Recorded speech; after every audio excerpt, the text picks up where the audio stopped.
ಹಾಲು ಮತ ಸಮಾಜ ಜಾನಪದ ಲೋಕಕ್ಕೆ ತನ್ನದೇ ಆದ ವಿಶಿಷ್ಟ ಕಾಣಿಕೆ ನೀಡಿದೆ. ಈಗಲೂ ಸಹ ಈ ಸಮಾಜದವರು ತಮ್ಮ ಹಿಂದಿನ ಹಿರಿಯರು ಆಚರಿಸಿಕೊಂಡು ಬಂದ ಪದ್ಧತಿಗಳನ್ನು ಒಂದೂ ಕೈಬಿಟ್ಟಿಲ್ಲ. ಗರೋಪಗಳ ಡಮರುಗ ವಾದನ, ಡೊಳ್ಳು ಕುಣಿತ, ಕುದುರೆಕಾರು ಕುಣಿತಗಳು ಹಾಲು ಮತ ಸಮಾಜದ ಪ್ರಮುಖ ಜಾನಪದ ಆಚರಣೆಗಳಾಗಿವೆ. ಈಗಲೂ ಇವುಗಳನ್ನು ತಪ್ಪದೇ ಆಚರಿಸಿಕೊಂಡು ಬರುತ್ತಿದ್ದಾರೆ. ಇಂಥ ಒಂದು ವಿಶಿಷ್ಟವಾದ ಕುದುರೆ ಹಬ್ಬ ಗದಗ ಜಿಲ್ಲೆ ಲಕ್ಷ್ಮೇಶ್ವರ ತಾಲೂಕು ಗುಲ್ಗಂಜಿಕೊಪ್ಪ ಎಂಬ ಸಣ್ಣ ಗ್ರಾಮದಲ್ಲಿ ಗುರುವಾರ ಮೈಲಾರಲಿಂಗೇಶ್ವರ ಸೇವಾ ಸಮಿತಿ ವತಿಯಿಂದ ಅದ್ದೂರಿಯಾಗಿ ಜರುಗಿತು. ಸಾನ್ನಿಧ್ಯ ವಹಿಸಿದ ಹೂವಿನಶಿಗ್ಲಿ ವಿರಕ್ತ ಮಠದ ಚನ್ನವೀರ ಸ್ವಾಮಿಗಳು ಸಹ ಇವರ ಆಚರಣೆಗಳನ್ನು ಮನಸಾರಿ ಹೊಗಳಿದ್ದು ವಿಶೇಷವಾಗಿತ್ತು.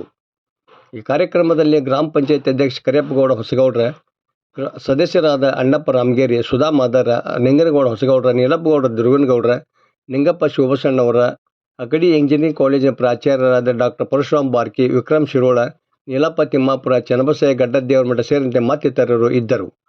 ವರದಿ ನಾಗರಾಜ ಹಣಿಗೆ, ಪ್ರಜಾಧ್ವನಿ, ಲಕ್ಷ್ಮೇಶ್ವರ.